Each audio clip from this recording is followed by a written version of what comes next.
Hello friends, this is Alpana Singh. तो देखिए friend, आज हम फिर से अपनी क्लास में सीटेट हिंदी पेडागोजी के एनसीईआरटी बेस्ड पे क्वेश्चंस को लेकर के आए हैं, जो आज हम सभी लोग मिलकर के 15 क्वेश्चंस को डिस्कस करेंगे। ओके फ्रेंड्स, तो देखिए जो लोग अभी तक हमारे चैनल को लाइक एवं सब्सक्राइब नहीं किए हैं वे लोग कर दीजिए। हमारा चैनल है @लर्न विथ अल्पना। तो चलिए फ्रेंड्स, हम लोग सबसे पहले अपना पेडागोजी यानी कि हिंदी पेडागोजी के सबसे पहले क्वेश्चन को देखते हैं क्या है।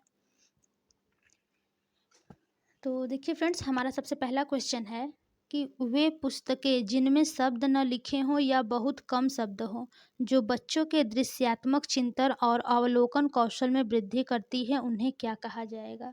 ठीक है फ्रेंड्स, यहाँ पर देखिए आपको बताना है कि वे पुस्तकें जिनमें शब्द न लिखे हों या फिर बहुत कम शब्द हों, ठीक है, वो जो बच्चों के दृश्यात्मक चिंतन और अवलोकन कौशल में वृद्धि करती है, उन्हें क्या कहा जाएगा। पहला है चित्रात्मक पुस्तकें, फिर अगला ऑप्शन है आपका दूसरा विश्वकोश, तीसरा ऑप्शन है मिथक और अनुश्रुति, चौथा ऑप्शन है वास्तविक वस्तुएं।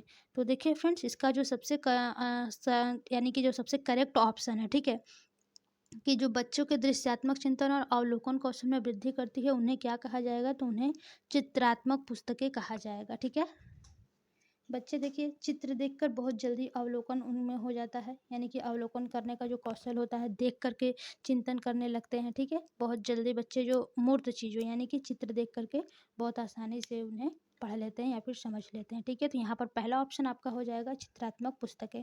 ओके फ्रेंड्स, चलिए अगला क्वेश्चन देखते हैं हमारा क्या है।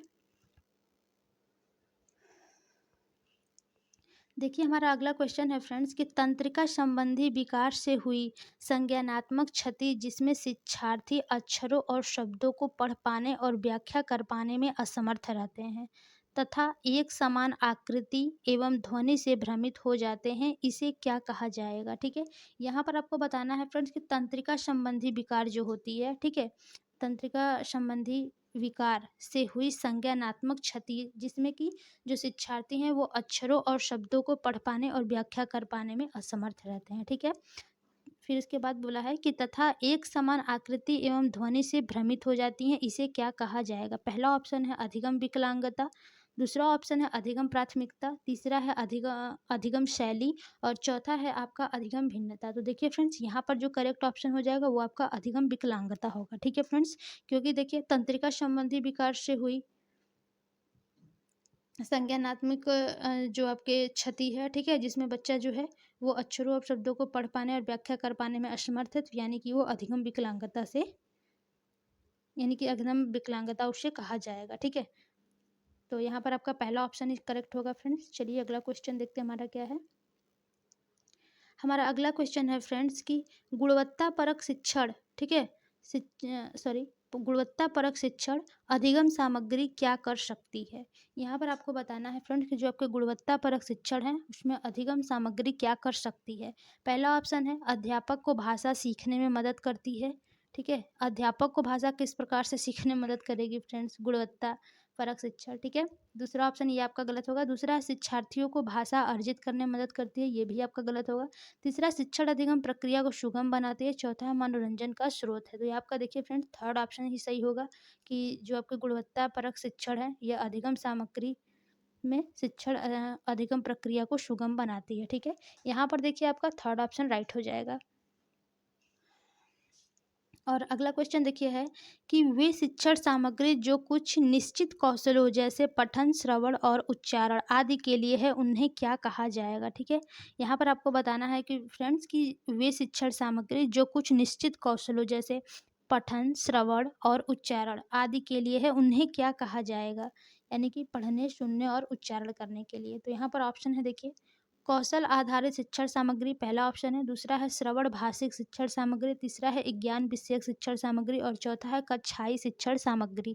तो देखिए फ्रेंड्स, इसका जो सबसे करेक्ट ऑप्शन होगा, यानी कि क्या क्या दिया था यहाँ पर, सॉरी एक मिनट, यहाँ पर देखिए दिया था शिक्षण सामग्री जिसमें पठन, श्रवण और उच्चारण से संबंधी हो। ठीक है, तो यहाँ पर आपका देखिए फ्रेंड्स श्रवण भाषिक शिक्षण सामग्री हो जाएगा। ठीक है, सबसे करेक्ट ऑप्शन आपका यही होगा। अगला क्वेश्चन चलिए देखते हैं फ्रेंड्स। देखिए हमारा अगला क्वेश्चन है कि वे कौन सी त्रुटियां हैं जो बच्चे सामान्यतः तब करते हैं जब वे किसी स्वर या व्यंजन का उच्चारण नहीं कर पाते हैं। जब वे तेजी से वाचन करते हैं और किसी विशेष अक्षर को कहने में कठिनाई का अनुभव करते हैं, यह उनके स्वनिम स्तर को प्रभावित करती है। यानी कि फ्रेंड्स यहाँ पर आपको पूछा गया है कि ऐसी कौन सी त्रुटियां हैं जो बच्चे सामान्यतः तब करते हैं जब वे किसी स्वर या फिर व्यंजन का उच्चारण नहीं कर पाते। ठीक है, जब वो तेजी से वाचन करते हैं और किसी विशेष अक्षर को कहने में कठिनाई का अनुभव करते हैं, यह उनके स्वनिम स्तर को प्रभावित करती है। पहला है उच्चारण, दूसरा है वर्तनी, तीसरा है कोश विषयक, चौथा है आपका सांस्कृतिक। तो देखिए फ्रेंड्स, इसका जो सबसे सही ऑप्शन हो जाएगा वो आपका पहला होगा उच्चारण। ठीक है, स्वनिम जो है ये उच्चारण के स्तर को प्रभावित करती है। ठीक है, तो पहला ऑप्शन इज द राइट हो जाएगा। चलिए अगला क्वेश्चन देखते हैं फ्रेंड्स।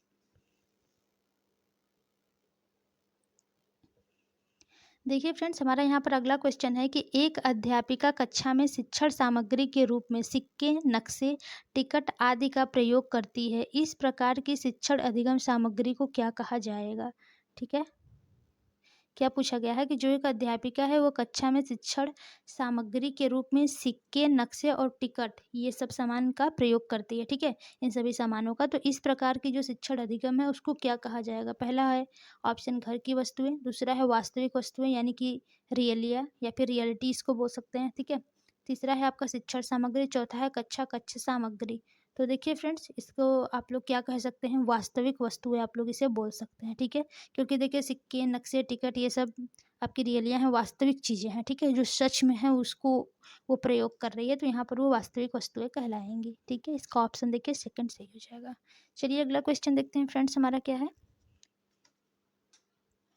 देखिए फ्रेंड्स, यहाँ पर हमारा अगला क्वेश्चन है, वे विद्यार्थी जो शब्द में किसी अक्षर को छोड़ने जैसी वर्तनी संबंधी गलतियाँ करते हैं, वे किससे ग्रस्त हैं? ठीक है, यहाँ पर आपको फ्रेंड्स बताना है कि वो विद्यार्थी जो किसी अक्षर में, ठीक है, किसी अक्षर को छोड़ने जैसी वर्तनी संबंधी गलतियाँ करते हैं, वो किससे ग्रस्त हैं? तो पहला है आपका गति यानी कि संचलन विषयक विकलांगता, दूसरा है संरचनात्मक विकलांगता, तीसरा है वाक क्षति और चौथा है आपका अधिगम विकलांगता। तो देखिए फ्रेंड्स, इसका जो सबसे करेक्ट ऑप्शन हो जाएगा वो आपका क्या हो जाएगा? अधिगम विकलांगता। ठीक है, वो सीखने में यानी कि विकलांग है अधिगम में, तभी तो वो जैसे कि वर्तनी संबंधी गलतियाँ कर रहे हैं, वो अच्छे से सीख नहीं पाए हैं यानी कि अधिगम नहीं कर पाए हैं। ठीक है, यहाँ पर आपका देखिए friends option fourth is the right. चलिए अगला क्वेश्चन देखते हैं फ्रेंड्स।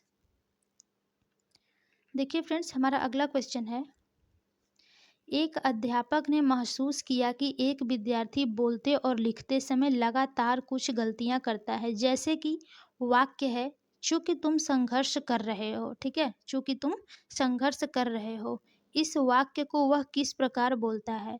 संघर्ष की स्थिति में तुम्हें क्या करना चाहिए? इस प्रकार की गलतियां क्या कहलाती हैं? यानी कि पहले उसने बोला है वाक्य जो है कि चूंकि तुम संघर्ष कर रहे हो, और इस वाक्य को वह इस प्रकार बोलता है कि संघर्ष की स्थिति में तुम्हें क्या करना चाहिए। तो ये जो गलतियां हैं वो क्या कहलाएंगी? पहला है ऑप्शन कोश विषयक, दूसरा है वर्तनी, तीसरा है संरचनात्मक और चौथा है आपका स्वनिम या फिर ध्वन्यात्मक। तो देखिए फ्रेंड्स, इसका जो सबसे करेक्ट ऑप्शन हो जाएगा वो आपका संरचनात्मक के अंतर्गत आएगा। ठीक है, इस प्रकार की जो गलतियां होती हैं वो संरचनात्मक कहलाती हैं। ठीक है, चलिए फ्रेंड्स अगला क्वेश्चन देखते हैं हमारा क्या है। देखिए फ्रेंड्स, हमारा अगला क्वेश्चन है कि किसी नवीन कोश विषयक या संरचनात्मक अवधारणा को स्पष्ट करते समय संवादों के लिए किस प्रकार की सामग्री का प्रयोग किया जा सकता है? ठीक है, यहाँ पर आपको फ्रेंड्स बताना है कि किसी नवीन कोश विषयक या फिर संरचनात्मक अवधारणाओं को स्पष्ट करते समय जो आपके संवाद हैं, ठीक है, संवादों के लिए किस प्रकार की सामग्री का प्रयोग किया जा सकता है? तो संवाद में आप किस प्रकार की सामग्री का फ्रेंड्स प्रयोग कर सकते हैं? पहला ऑप्शन है पाठ्य पुस्तकें, दूसरा है विश्वकोश, तीसरा शब्दकोश और चौथा है आपका वास्तविक वस्तुएं। तो देखिए फ्रेंड्स, इसका जो करेक्ट ऑप्शन होगा ये यही होगा, वास्तविक वस्तुएं। क्योंकि देखिए संवाद में आप किसका प्रयोग करेंगे? वास्तविक वस्तुएं की ही जाहिर सी बात है आप प्रयोग करेंगे। ठीक है, तो यहाँ पर आपका fourth option is the right. चलिए अगला क्वेश्चन देखते हैं फ्रेंड्स। देखिए फ्रेंड्स, हमारा अगला क्वेश्चन है कि निम्नलिखित में से किसे बच्चों के साहित्य की श्रेणी में नहीं रखेंगे?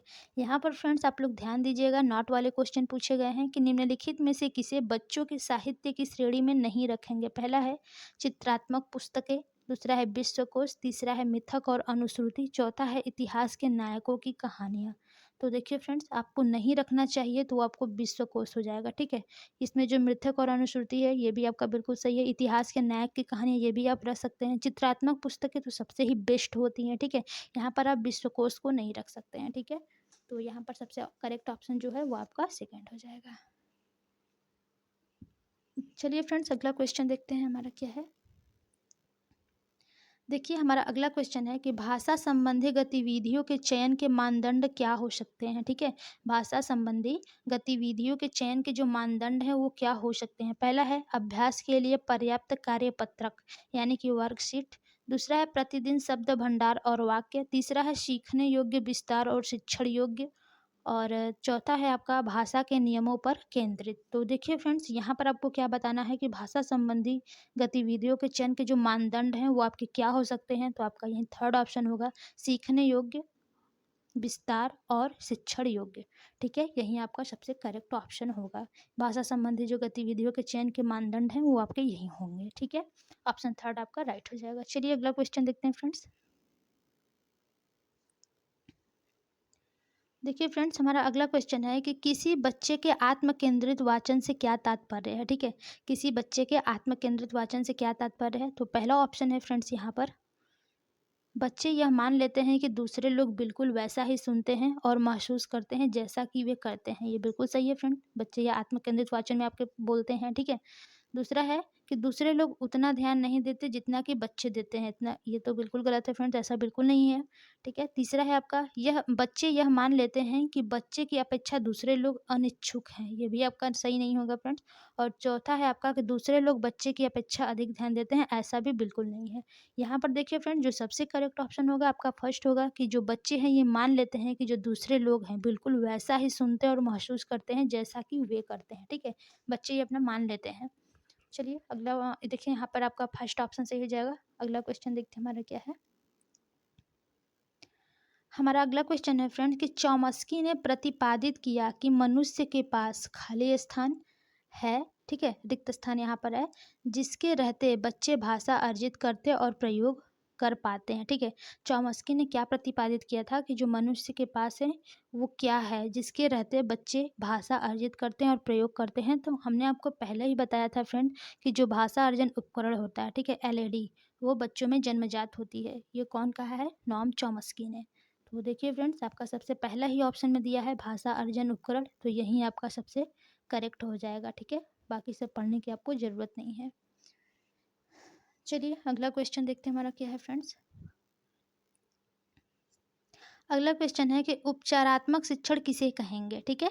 आपको बताना है फ्रेंड्स कि उपचारात्मक शिक्षण किसे कहेंगे। पहला है शिक्षण के लिए तैयारी, दूसरा है यादृच्छिक प्रक्रिया, तीसरा है प्राथमिक स्तर के अध्यापकों हेतु शिक्षण कार्यक्रम, और चौथा है आपका व्यवस्थित प्रक्रिया। तो देखिए फ्रेंड्स, जो आपके उपचारात्मक शिक्षण है उसका जो सबसे करेक्ट ऑप्शन होगा वो आपका क्या हो जाएगा, व्यवस्थित प्रक्रिया, ठीक है। इसी को आप उपचारात्मक शिक्षण कहेंगे, ठीक है, व्यवस्थित प्रक्रिया को। चलिए हिंदी पेडागोजी के आज के लास्ट क्वेश्चन को देखते हैं फ्रेंड्स क्या है। तो देखिए यहाँ पर क्वेश्चन है आपका फ्रेंड लास्ट कि एक 12 वर्षीय बालिका अनेकार्थी शब्दों के प्रयोग से बहुत आनंदित होती है, ठीक है। एक 12 वर्ष की बालिका है जो कि अनेकार्थिक शब्दों के प्रयोग से बहुत ही आनंदित होती है। उसका यह आनंद क्या संकेत करता है। पहला है ऑप्शन विमर्श की भाषा की जागरूकता, दूसरा है अर्थगत झुकाव, तीसरा है निगमनात्मक तार्किकता, और चौथा है आपका मानसिक अवरोध। तो ठीक देखिए फ्रेंड्स, यहाँ पर सबसे जो करेक्ट ऑप्शन होगा कि जो एक 12 वर्षीय बालिका है वो अनेकार्थी शब्दों के प्रयोग से बहुत ही आनंदित हो रही है, तो उसका जो ये आनंद है ये विमर्श की भाषा की जागरूकता, ठीक है, इसी की ओर संकेत करता है। तो आपका देखिए फ्रेंड्स, इस क्वेश्चन का सबसे करेक्ट ऑप्शन जो होगा वो फर्स्ट हो जाएगा, ठीक है। आज के देखिए फ्रेंड्स, हिंदी पेडागोजी क्लास में हमने 50 क्वेश्चन डिस्कस किया है। आपके आउट ऑफ 15 कितने सही हुए हैं आप बताइएगा। और जो लोग अभी तक हमारे चैनल को फ्रेंड्स लाइक एंड सब्सक्राइब नहीं किए वो लोग कर दीजिए। हमारा चैनल है @लर्नवी तल्पना। ओके फ्रेंड्स, तो आज के लिए इतना ही, मिलते हैं अपने अगली क्लास में यानी कि मैथ पेडागोजी के। तब तक के लिए धन्यवाद। Okay friends.